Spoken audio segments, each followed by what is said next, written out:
pagi Pak Agus. Selamat pagi. Apa kabar? Baik. Lama kita tidak bersua nih. Ya. Bisa perkenalkan diri Pak. Ya. Nama, lalu tempat pelayanan, istri, anak-anak, dan seterusnya. Ya, baiklah. Terima kasih buat pertemuan ini dan saya akan memperkenalkan diri saya. Saya Pendeta Agus Pardon.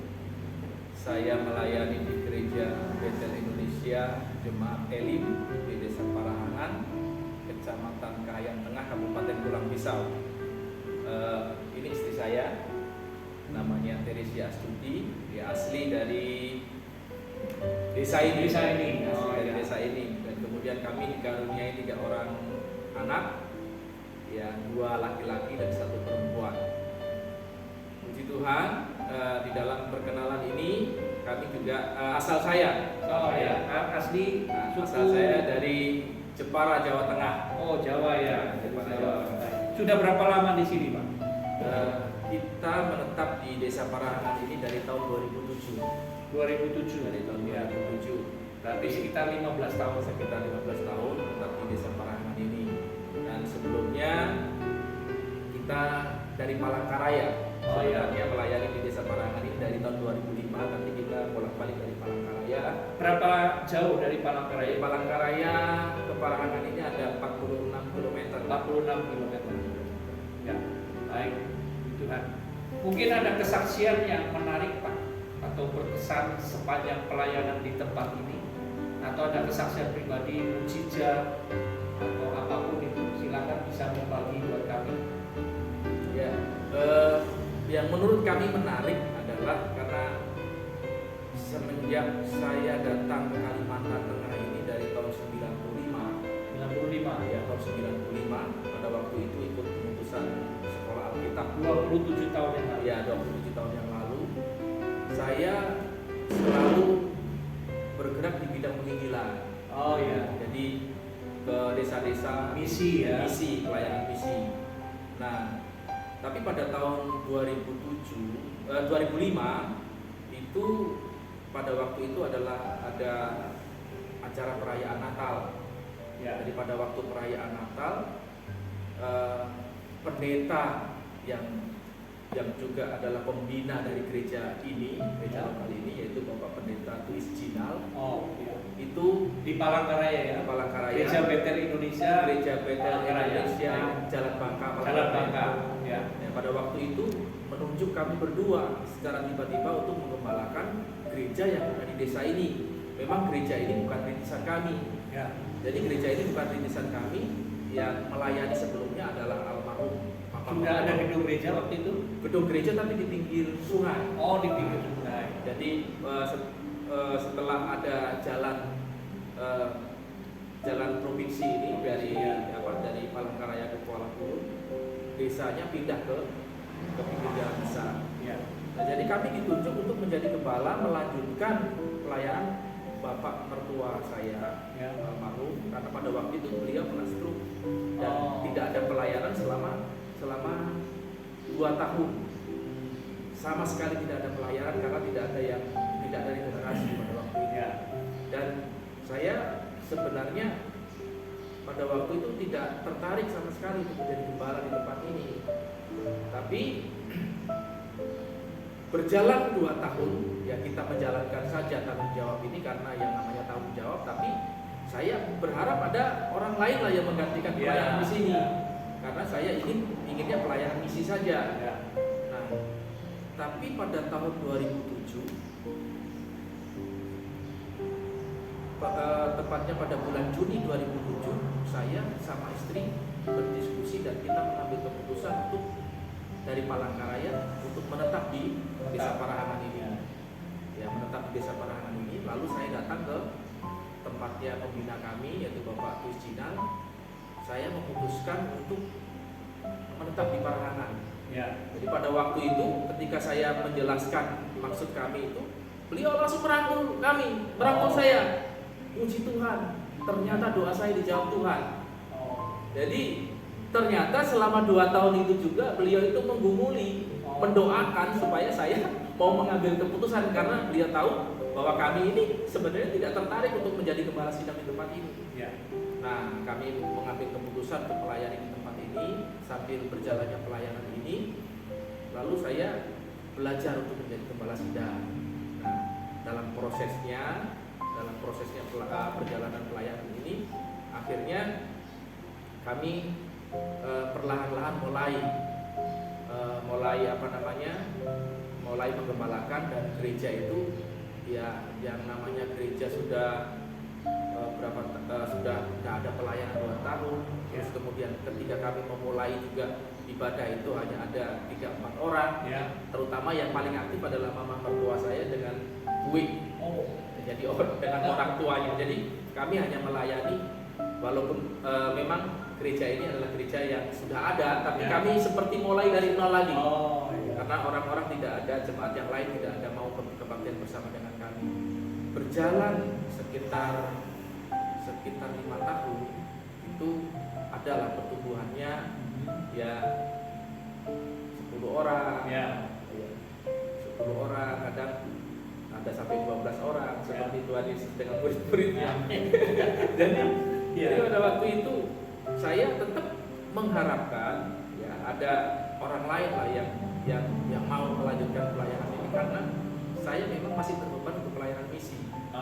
Saya mau bergerak di bidang misi. Tapi setelah tahun 2010 ya, tahun 2010 atau 2015 ya tepatnya itu, saya mulai ada itu hati sebagai gembala. Jadi ketika ada persoalan-persoalan jemaat, saya mulai merasa terbebani juga. Jadi saya hati sebagai gembala sidang itu mulai muncul sampai sekarang ini. Jadi saya melihat bahwa ternyata memang melayani Tuhan itu panggilan atau panggilan kita menjadi seperti apa itu ternyata disituasikan oleh Tuhan yang ya, walaupun saya pada dasarnya memang saya sekolah penginjil dan hati saya mau menginjil, tapi disituasikan dalam situasi seperti ini Tuhan memberikan hati juga supaya saya bisa menjadi ada prosesnya. Jadi itulah yang membuat kami terus bertahan sampai sekarang ini. Dan saya mulai ya di tahun 2000 pada saat pandemi datang, kita mulai ekspansi pelayanan ke daerah-daerah. Gitu. Jadi seperti itu. Mungkin ada tambahan dari Ibu Gembala, silakan, ada kesaksian lain. Bisa saja, apa saja, bisa kesaksian pribadi atau kesaksian juga dalam pelayanan mendampingi suami tercinta ini. Kesaksian saya memang dalam melayani Tuhan sudah beberapa tahun, khususnya di tempat ini ya, saya bersyukur kami juga bisa bertahan sampai hari ini. Dan yang luar biasa juga melewati ketekunan, kesabaran, sampai hari ini saya melihat kuasa Tuhan bekerja, terlebih untuk jemaat-jemaat yang ada di tempat ini juga. Walaupun pada saat-saat tertentu saya juga merasa seperti kurang semangat ya, karena saya melihat kondisi jemaat pada waktu itu. Tapi pada ketika tahun berlalu dan Tuhan juga semakin memberikan atau kita diberikan jemaat-jemaat yang baru ya, semakin bertambah setiap tahun, dan itu juga membuat kita semangat ya. Kita percaya juga pekerjaan Tuhan itu bukan kita sendiri dengan kekuatan kita sendiri dalam kita melayani Tuhan, tapi kita harus berusaha untuk memberikan yang terbaik ya, dalam kita melayani Tuhan. Dan puji Tuhan, kita juga semangat bersukacita karena Tuhan juga memberkati juga khususnya untuk jemaat-jemaat di tempat ini, baik itu secara ekonomi mereka yang luar biasa juga. Itu saja yang membuat saya sampai hari ini berkat Tuhan begitu luar biasa. Nah, ada pergumulan mungkin yang sedang didoakan, sedang diusahakan untuk ke depan, mungkin untuk pengembangan pelayanan atau yang lainnya, silakan bisa disampaikan. Iya, memang semenjak pandemi terjadi, pertumbuhan gereja kami secara kualitas mulai terasa. Justru pada saat pandemi banyak jemaat yang tidak pernah kebaktian untuk mencari Tuhan. Kalau begitu dilama-lamakan saja. Pandeminya dilamakan supaya makin itu hanya titik balik saja. Iya, iya. Ya. Jadi titik awal yang baik bagi kami pada saat itu, dan kemudian memang kami akan yang menjadi pergumulan kami sekarang karena memang gereja ini tidak kuat sebenarnya. Jadi ibadah hari Minggu itu sudah sangat sesak, memaksakan lah. Apalagi dengan adanya protokol kesehatan itu banyak yang tidak dapat tempat duduk. ya. Nah, terus kemudian rencananya kita akan menambah ke belakang, Ya. panjang lagi. Ya. Tapi yang menjadi pergumulan utama kami adalah kami kan merintis satu pelayanan di Pucur, berapa kilometer dari tempat ini? sekitar 200 km. 200 kilometer. Wow, ya. Jadi setiap minggu kita ke sana, Ya. dan sekarang juga lagi bergumul untuk mendapatkan tanah, dan harga tanah di sana sangat mahal. Ya, ya. Nah, jadi setelah Pujon itu ada desa yang memang merindu juga, ada orang yang memang mau di tempatnya itu diadakan persekutuan untuk perintisan jemaat desa Baju. Ya. Ada satu lagi di desa Kayu Bulan. Ya. Jadi memang pengembangan gereja ini menjadi pergumulan kami, tapi kami mulai memprioritaskan karena pada dasarnya sudah ada tempat ibadah. Ya. Tempat-tempat yang baru inilah yang menjadi fokus pergumulan kami, untuk kita bisa punya tanah dan kita bisa membangun gereja di sana. Itulah yang menjadi pergumulan kami. Jadi gembala tetap berjalan, pengembalaan di tempat ini, tetapi misi penginjilan juga tetap berjalan. Tetap berjalan. Ya, luar biasa itu. Gitu. Mungkin ada tambahan pergumulan lainnya, atau mungkin dari Ibu Gembala ingin punya anak lagi atau Sudah saja. sudah saja, Iya. atau mungkin yang lainnya ada hal lain yang mau disampaikan? Ya seperti singgung tadi, ya memang pergumulan kita saat ini juga untuk penambahan gereja ya. Yang di gedung sini, gereja ya, gedung gereja karena di sudah. sini, ya pergumulannya itu Ya. sama tadi yang sudah dikatakan juga Ya. di Pujon daerah Kapuas. Ya. Baik. Ya. Baik. Kemudian mungkin ada yang mau disampaikan, kata-kata memotivasi atau inspirasi buat pendengar atau pemirsa yang melihat program ini.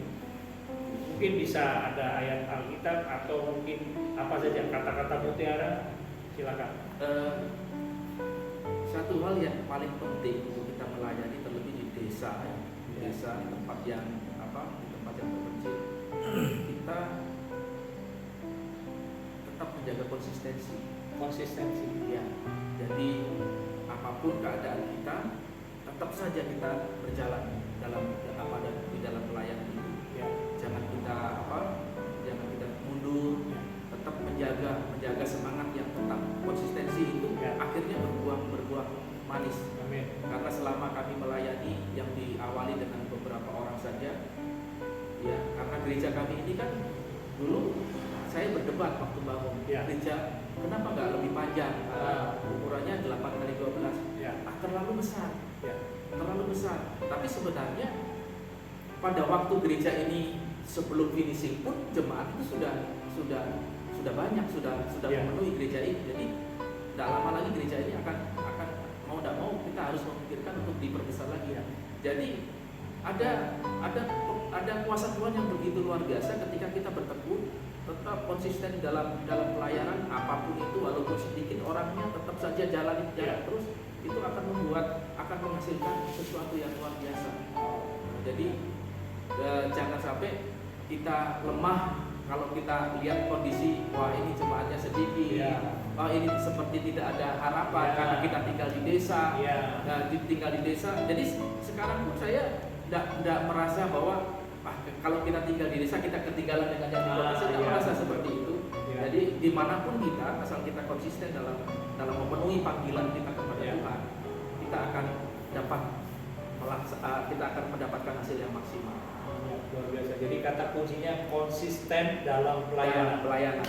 Mungkin ada tambahan, ada kata-kata mutiara, bisa saja berupa puisi atau pantun jenaka atau yang lainnya. Atau ayat Alkitab yang mungkin memberkati, silakan kalau ada tambahan. Kalau di ayat Alkitab ya, yang saya pegang Ya. selalu dalam setiap apapun, baik itu pelayanan Ya. ataupun pekerjaan, yaitu bekerjalah, lakukanlah setiap pekerjaan ya, seolah-olah seperti untuk Tuhan dan bukan untuk manusia. Amin. Itu Wah, yang luar saya biasa pegang. itu. Amin. Luar biasa. Puji Tuhan. Pak Agus, terima kasih sekali buat kesaksiannya, buat kata-kata inspirasi, kata-kata motivasi yang luar biasa. Kami diberkati lewat itu. Nah, untuk mengakhiri acara ini, silakan menyanyikan sebuah lagu yang mungkin lagu itu sangat berkesan dalam pelayanan, lagu memberkati itu. Kira-kira lagu apa itu Pak Agus? Ya, ada satu lagu yang memang sejak saya bahkan sebelum sekolah Alkitab waktu itu, ketika saya dikasih kepercayaan untuk memimpin jadi worship leader di gereja, saya selalu menyanyikan lagu ini. Kerajaanmu datanglah, kehendakmu jadilah, itu seperti di surga. Karena lagu itu sangat menginspirasi. Dengan kuasa urapan Tuhan, kita dapat menjalankan. Karena pelayanan ini bukan hanya sekedar kita harus tapi kita harus berjalan bersama dengan Tuhan. Amin. Dengan kuasa dan urapan Tuhan. Amin. Baik, kita akan dengarkan lagu itu.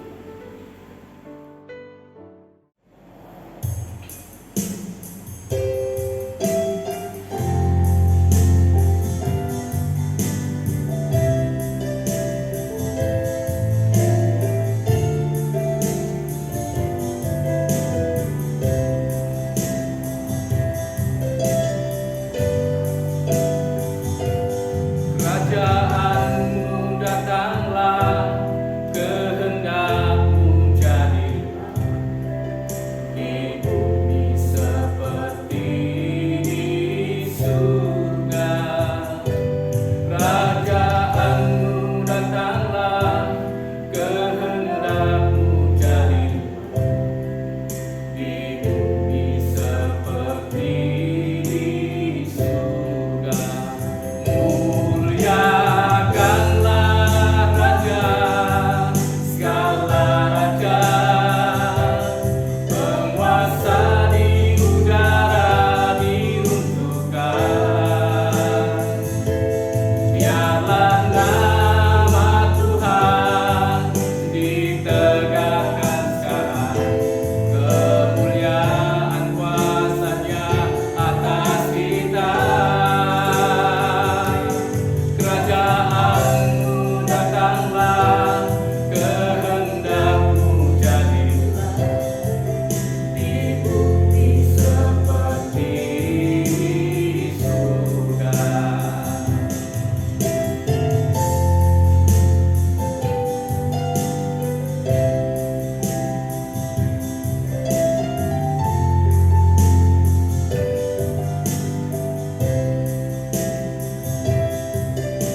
Inilah kondisi gedung gereja Betel Indonesia atau GBI Parahangan.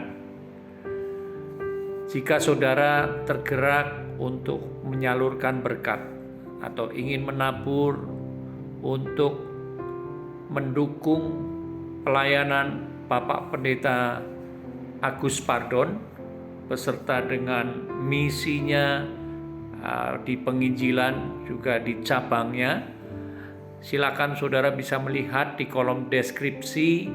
Di sana ada alamat lengkap, juga ada nomor HP dan WA dari Bapak Agus Pardon, dan juga ada nomor rekeningnya. Atau jika saudara ingin menyalurkannya lewat Yayasan Borneo Bersinar Kalimantan Semarang, silakan saudara cantumkan dari siapa, kepada siapa, dan untuk apa, sehingga kami dapat mempertanggungjawabkannya dan bisa mengirim ucapan terima kasih. Tuhan memberkati.